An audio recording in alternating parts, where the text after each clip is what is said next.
Hello বন্ধুরা, welcome back to my channel. আমি সুতৃষ্ণা চলে এলাম তোমাদের জন্য নতুন ভিডিও নিয়ে। আজকে রবিবার, আর রবিবার মানে একটু ভালো মন্দ খাওয়া দাওয়ার দিন। আর অনেকটাই বেলা হয়ে গেছে, এই যে দেখুন কত রোদ উঠে গেছে।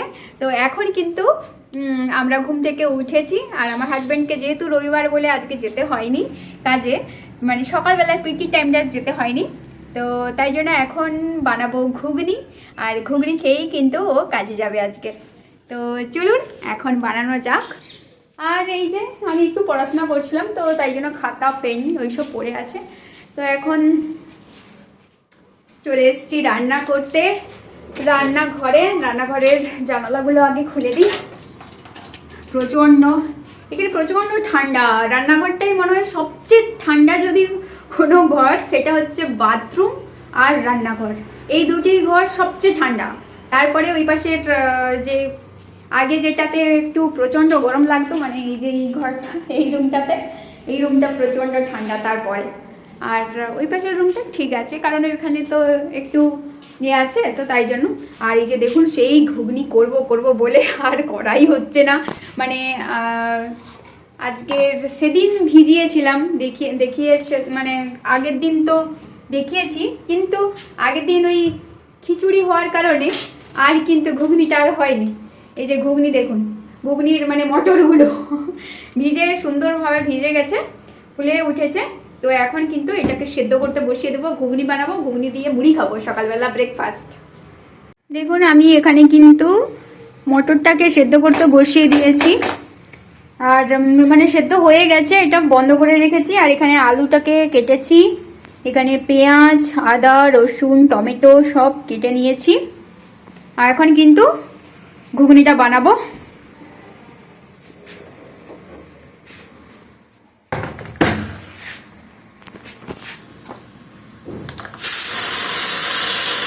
মটরটা কত সুন্দর সেদ্ধ হয়েছে দেখুন, একদম খোলাগুলো ছেড়ে গেছে। আর এখানে একটা পেস্ট বানিয়ে ফেলবো, ওই আদা রসুন কাঁচা লঙ্কা দিইনি, শুকনো লঙ্কা দিয়েছি। আর এখানে টমেটো আর পেঁয়াজ দিয়েছি। আচ্ছা, আমি না ঘুগনিতে প্রচণ্ড পরিমাণ টমেটো দিই, টমেটো আর ধনেপাতা। আর গ্যাসটার অবস্থাটা জাস্ট দেখুন, গ্যাসটা আমার ওই ঘুগনিটাকে সেদ্ধ করতে গিয়ে সিটির জল পড়ে পুরো গ্যাসটা অপরিষ্কার করে ফেলেছে। কিন্তু প্রথমেই আমি তো বলছি আপনাদেরকে যে সকালবেলা উঠেই কিন্তু আমি গ্যাসটা প্রথমে মুছে তারপরে রান্নাবান্না স্টার্ট করি। তো ওই গ্যাসের ওই সিটির জলগুলো পড়ে গ্যাসটা অপরিষ্কার হয়ে গেছে। আমি না প্রচণ্ড ঘুগনিতে টমেটো আর ধনেপাতাটা, মানে কিছু হোক নাই হোক, টমেটো ধনেপাতা বেশি থাকবে আর রসুনটা বেশি থাকবে, এটা করি। ঘুগনিটা কিন্তু বেশ সুন্দর গন্ধ বেরোচ্ছে, জানি না কেমন হবে। তো এখন ধনেপাতাগুলোও কিন্তু কুচাবো। দেখুন ধনেপাতাগুলো কিন্তু কুচিয়ে রেখেছি, আর এটা কিন্তু কেনা ধনেপাতা, এটা আমাদের গাছের ধনেপাতা নয়, অনেকটাই কিন্তু বড়। আর অনেকটাই নিয়ে এসেছিলো আমার হাজব্যান্ড, তো সেটাই এখন কিন্তু দিচ্ছি। এখানেই ক্যাম্পাসের ভিতরেই কিন্তু পাওয়া যায়। আর ধনেপাতাটা দেওয়ার পর খুব সুন্দর একটা গন্ধ বেরোচ্ছে। ঘুগনি দিয়ে তো মুড়ি দারুণ খেতে লাগে। তো আজকের ব্রেকফাস্টে এটাই করব। রবিবার মানে একটু যেন জমজমাট খাওয়া দাওয়ার হয়। তো আজকের আমার হাজব্যান্ডের প্রিয় খাবার এটা বলতে পারেন, যে ঘুগনি আর মুড়ি আমার হাজব্যান্ডের সব থেকে প্রিয় খাবার, মানে ব্রেকফাস্ট হিসেবে বলতে গেলে। তো ঘুগনি প্রচুর পছন্দ করে ও, আর আমিও কিন্তু ঘুগনি প্রচুর পছন্দ করি। কি গো, তোমার স্নান হলো? রেডি হয়ে গেছে? আমার হাজব্যান্ড বলছে যে ঘুগনি করেছে যখন ডিম ভাজা বানাও। আমি বলছি ঘুগনির সঙ্গে ভাই ডিম ভাজা কে খায়? ঘুগনির সঙ্গে তো ডিম সেদ্ধ ভালো লাগে, কিন্তু ডিম ভাজাটা আবার কে খায়? বলছে না, সে খাবে। আমার হাজব্যান্ড আসলে একটু বেশি ভাজাভুজি পছন্দ করে। আর কালকের একটু ভাত বেঁচে গিয়েছিল, তাই জল ঢেলে রেখে দিয়েছি। আসলে কালকের তো ওনাদের বাড়িতে গিয়েছিলাম, মানে আমার বরের ফ্রেন্ডের বাড়িতে গিয়েছিলাম, তো ওখানেই কিন্তু ডিনারটা করেছি, তাই ভাতটা পড়ে আছে। আজকে তখন দুপুরবেলা ভাতের সঙ্গে ভাত তুলে দেবো। কি গো, ঘুগনিটা কেমন লাগছে? ফাটাফাটি, দোকানের মতো একদম। সত্যি? ঘুগনির সঙ্গে ডিম ভাজা দিয়ে মুড়িটা কেমন লাগছে বলো? দারুণ দারুণ মুড়ি। খাওয়া দাওয়া সেরে এই মানে ঘুগনিটা খেয়ে এখন আমার হাজব্যান্ড আবার বলছে যে তার চিকেন খেতে ইচ্ছে করছে, তো তাই জন্য সে চিকেন খাবে, তো চিকেন আনতে যাচ্ছে। আর ও আজকে যাচ্ছে, আবার ওর সঙ্গে মানে ওদের দেখুন কত পাখি, দেখুন মা গো, আমি ভাবছিলাম যে ফোনে এসছে, কিন্তু আমি যেহেতু রোদে ছিলাম তো তাই জন্য কিন্তু আমি দেখতে পাইনি যে ফোনে পাখিগুলোকে দেখা যাচ্ছে কি না। কিন্তু আমি দেখলাম যে দেখাই যায়নি। ওই যে মন্দিরের মাথাতে পুরো পাখিতে ভর্তি। ঠিক আমি দেখাতে পারছি না, মানে ওই মন্দির থেকে এক ঝাঁক পাখি, মানে এত পাখি খোপরে খোপরে খোপরে খোপরে সব পাখি গাছগুলোতে উপরে, মানে গাছের ডালগুলোতে শুধু পাখির ভর্তি। মানে ফোন তো অতটা ভালো নয় বলে দেখাতে পারবো না, কিন্তু এত পাখি বলার কথা নয়। এখানে শুধু পায়রা বেশি, মানে পায়রা আছে, কাক পক্ষীও আছে, কিন্তু ওই যে বেশি পায়রা আছে আর ওই টিয়া পাখি আছে। আর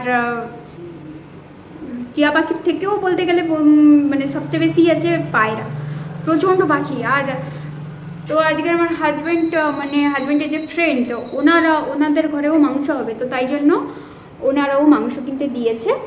তো সেই জন্য আমার হাজব্যান্ড এখন খেয়ে টেয়ে দিয়ে মাংস কিনতে চলে গেছে। আর আমি এমনি মাংসের আগে থেকে জোগাড় যন্ত্র করে রাখি, পেঁয়াজ, আদা, রসুন, টমেটো সমস্ত কিছু ছাড়িয়ে রাখি, তারপরে ও এলে তখন মাংস টাংস করা হবে। আর আজকের আমার বেশ ভালো লাগছে, কারণ ওকে আজকে যেতে হচ্ছে না, তো তাই জন্য বেশ ভালো লাগছে।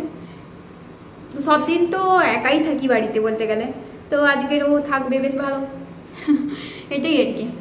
তো চলুন এখন মাংসের ওই পেঁয়াজ, রসুন, আদা ফাদা, রসুন ছাড়াতে তো প্রচণ্ড টাইম লাগে। আর ও যে যাচ্ছে, ও তো মানে গাড়ি করে যাচ্ছে, ও তাড়াতাড়ি চলে আসবে বলতে গেলে, তো তাই জন্য তাড়াতাড়ি করে কাটাকুটিগুলো করে ফেলি।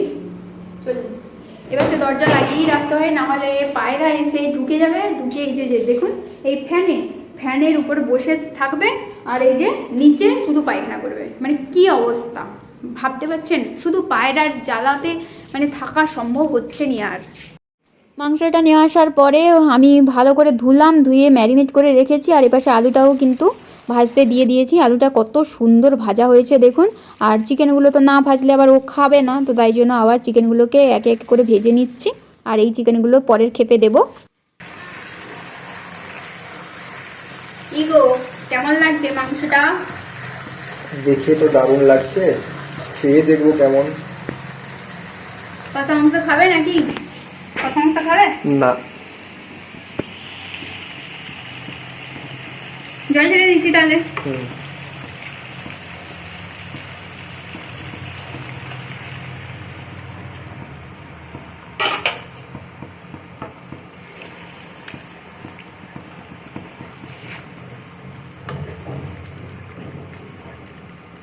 মাংসটা দেখুন, দেখতে কতটা সুন্দর হয়েছে। জানি না খেতে কেমন হবে, টেস্ট তো এখনও করিনি। আর আজকে কিন্তু কষা মাংসও আমরা খাইনি, যেহেতু ঘুগনিটা করেছিলাম মানে সকালে, তো তাই জন্য কিন্তু প্রচণ্ড পেটটা কিন্তু ভর্তি আছে। তারপরে উপর থেকে একটু ধনে পাতা আর গরম মশলার গুঁড়ো ছড়িয়ে দিয়েছি, দিয়ে একটু সুন্দরভাবে নাড়িয়ে দিয়েছি। এখন কিন্তু রেডি হয়ে গেছে। এখন আমরা দুপুরের লাঞ্চটা সেরে ফেলবো। এবারের রেশনে শশা দেয়নি, আর কিনতেও ভুলে গেছি, তাই শশা বিনা খাওয়ার। কি করছো গো? তোমার জামা শুকনো করছি এই যে হিটারে। আর আমার কি কাজ আছে? জামা শুকনো হয়নি, কালকে পরে যাবে, কি পরবে, সেই জন্য করতে হচ্ছে। দুপুরের মাংসের ঝোল তো ছিল, তো তাই জন্য সেটাকেই এখন একটু গরম করছি। দুজন মিলে তো কমপ্লিট করতে পারিনি দুপুরে, এই যে এতগুলো মাংস আছে। তো রাতে কিন্তু মুড়ি দিয়ে খাবো। আর সকালের ঘুগনিটা খুব সুন্দর হয়েছিল, তো তাই জন্য আমার হাজব্যান্ড আবারও বললো যে মটর ভেজাও, কালকেরও আবার সকালবেলা খাবে সে, তো তাই জন্য ভেজালাম। আজকে ভিডিও এখানেই শেষ করছি, টাটা।